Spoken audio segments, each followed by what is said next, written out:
bonjour, bonsoir chez vous, une fois de plus en Afrique, en Amérique, en Asie, en Europe et partout dans le monde.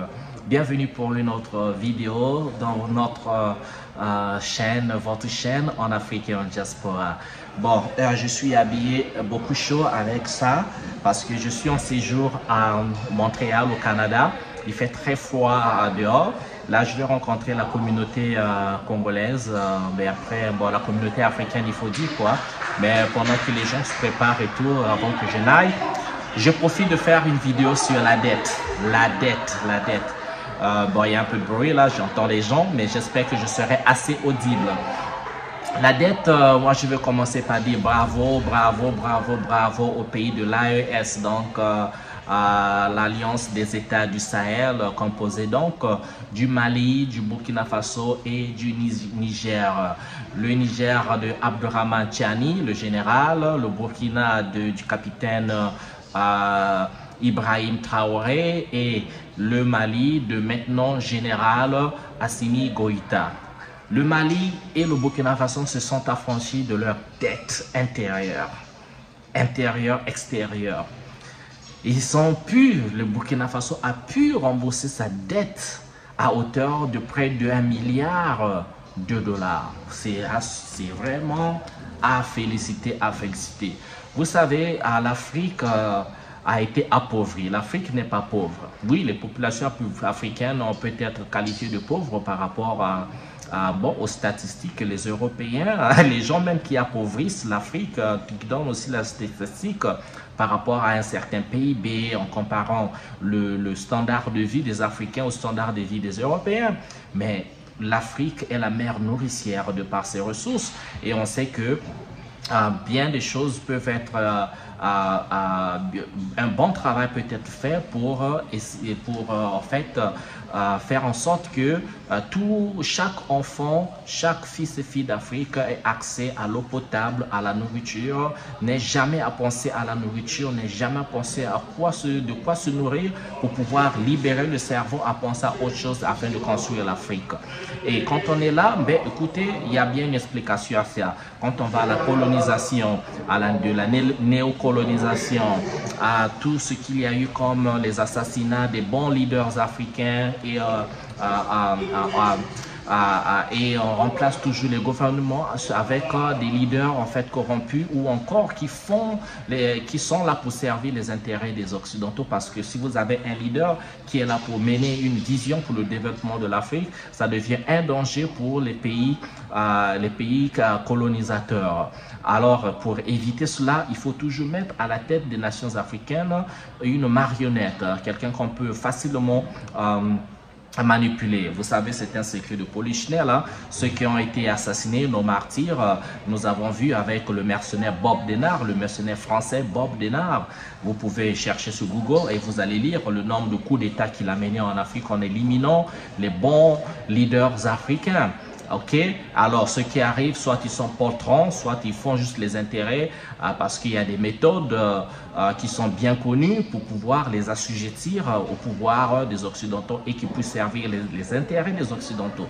C'est son secret. Et parmi ces méthodes, c'est la dette. Vous savez, hein, il y a le Fonds monétaire international, le FMI, à la Banque mondiale. Ce sont des entités en fait qui prêtent de l'argent à des nations pour pouvoir accompagner un plan de développement. Il y a eu le plan d'ajustement structural, des plans qui devaient en fait permettre des nations de construire soit des routes, soit des écoles, soit des infrastructures hydroélectriques, mais tout était toujours contrôlé. Et cette dette, c'était pas de l'argent donné, ok? C'était endetté, les gens s'endettaient et on les libérait à un taux d'intérêt.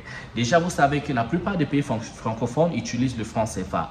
Et ces pays qui utilisent le franc CFA, eux, ne fabriquent pas le franc CFA. Le franc CFA est fabriqué par la France. Même quand la France est passée du franc français à l'euro, eh bien, la France a continué à battre la monnaie. pour ces pays-là. Ils n'ont pas le contrôle. Donc, toute nation qui veut faire une opération, soit acheter les richesses en Afrique, la convertibilité devait se passer au niveau de la France. Donc, la Banque de France qui devait décider quelle quantité de monnaie franc CFA qu'il fallait convertir et libérer pour bien nourrir l'économie de ces pays-là. Et ce qui est une vraie escroquerie, et il n'y avait pas moyen en fait des Africains pour pouvoir se débarrasser facilement de ça à cause des marionnettes placées au pouvoir qui n'avaient aucun pouvoir de décision. Donc c'est un peu ça. Alors avec l'arrivée des pays de l'AES qui ont voulu couper carrément net les relations politiques avec les pays, dont notamment la France, à qui ils ont demandé d'abord à l'armée française de partir. L'armée française qui était arrivée dans ces pays-là pour pouvoir les aider à combattre le terrorisme. Terrorisme, nous savons tous, hein, c'était un secret de Polichinelle, que c'était toute une invention. Et les terroristes, ils se sont rendus compte, en fait, ceux qui étaient des terroristes étaient soutenus encore par ceux-là qui étaient venus les aider à combattre le terrorisme. Très, très malin. Très, très malin. Alors, et donc, on est parti de la dette. Pour revenir sur la dette, ces pays-là ont vraiment essayé de se débarrasser de la France pour devenir indépendants, prendre en charge les rênes de leur nation. Donc, ils ont mis toutes les ressources possibles pour non seulement combattre les terroristes, faire le partenariat avec la Russie pour pouvoir acheter les armes, parce que même quand la France voulait les aider à combattre les terroristes, même quand ils voulaient combattre le terrorisme, la France ne les permettait pas d'acheter les armes. Comme disait le porte-parole malien qui disait que voulez-vous qu'on se batte avec des bâtons? Il faut se battre avec les armes, et si vous ne pouvez pas les acheter, alors qu'est-ce qui leur reviendra? Donc cette vidéo, c'est pour dire bravo à ces pays-là pour s'être débarrassés de la dette, parce que la dette c'est l'esclavage. La dette libellée, des taux d'intérêt, des hauts taux d'intérêt, vous ne pouvez jamais arriver à sortir de là, parce que c'est un cercle vicieux qui vous laisse esclaves. On vous donne de l'argent pour construire, ils vous envoient leurs experts et ils envoient encore leur compagnie de construction pour rebâtir, pour bâtir chez vous. Ils sont par tous les moyens gagnants, et vous restez esclaves à vie, toujours dépendant de leur argent, dépendant de leur technologie, parce que les transferts de technologie n'existent pas. On ne veut pas d'une Afrique libre, on ne veut pas d'une Afrique libérée. Oui, nous avons aussi, nous les Africains, notre responsabilité. Hein. La responsabilité africaine, c'est cette oligarchie africaine, donc les hommes riches africains qui sont devenus riches par des moyens très douteux.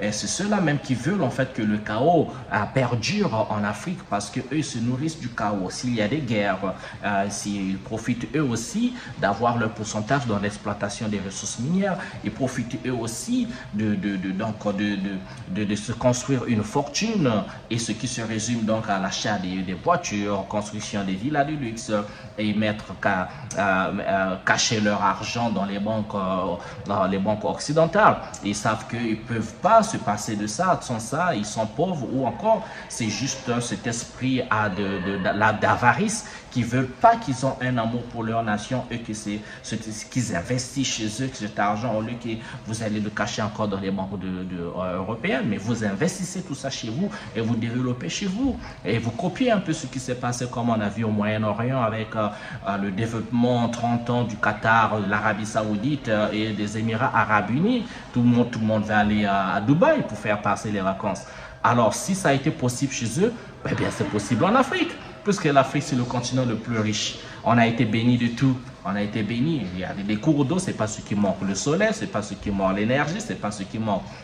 Il y a tout. Il suffit juste qu'on ait accès à la technologie, un peu d'amour, et surtout un esprit protectionniste. Parce qu'il faut protéger. Les gars, nous sommes en guerre permanente. Celui qui pense qu'on n'est pas en guerre permanente, eh bien, repartez dans l'histoire pour voir l'histoire de l'humanité. Les loups vont toujours bouffer l'agneau. Si l'agneau ne trouve pas des techniques de se mettre ensemble, être unis, trouver des techniques pour contrer les attaques du loup, eh bien, le loup bouffera toujours l'agneau. Donc, si on n'est pas ensemble, comme on dit, l'union fait la force, on sera toujours attaqué de toutes parts et on sera toujours perdant. Arrêtons de prier Dieu comme ça, parce que Dieu nous a déjà donné le cerveau, les deux bras comme ça, les pieds, et il faut se battre, et du cœur également. Donc, il faudrait le faire. Alors, je reviens pour dire bravo à ces États de l'AES de se débarrasser de la dette et d'avoir tracé une vision, un chemin pour de l'indépendance, de la souveraineté, pour pouvoir produire chez eux, importer moins, exporter plus, et ça fait la fierté de l'Afrique. Alors, c'est une courte vidéo. Je vous adore, les gars. Merci de m'avoir suivi.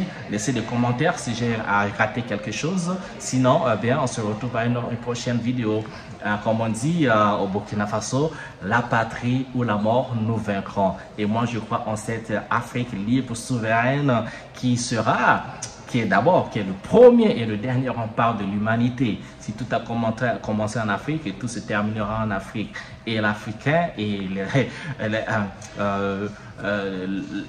l'humain africain, même s'il est un peu apathique, en train de dormir un peu, mais craignez son réveil, comme les gens craignent le réveil de la Chine, mais craignez le réveil des Africains. Pour l'instant, on est un peu distrait, mais ça vient à petits pas. Mais ça vient.